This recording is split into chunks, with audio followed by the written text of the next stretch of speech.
ભાઈ રાયસિંગપુર ગોટીમાં દીપડો રોડ ઉપર બિંદાસથી ઊભો છે, જેથી કરીને જે કોઈ વ્યક્તિ આવતું જતું હોય તો ધ્યાન રાખીને કુંડલમાં આવવું જવું, અને રાયસિંગપુર વાસીઓ બધાને ધ્યાન રાખે.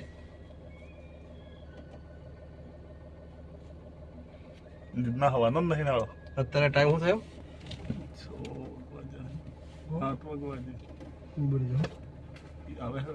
એક્ઝેક્ટ ટાઈમ છે ભાઈ 6:42 છે. મોડું ફાળે વિચારા તો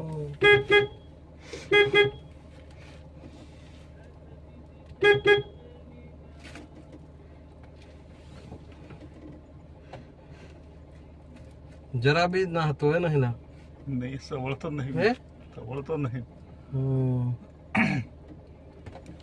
ભાઈ કુંડોલ ગામના વ્યક્તિઓ અને રાયસિંગપુર ગામના વ્યક્તિઓ બહુ ધ્યાન રાખજો આવવા જવામાં. રાયસિંગપુર ઘાટી ની વચ્ચે એકદમ નજીક ગાડી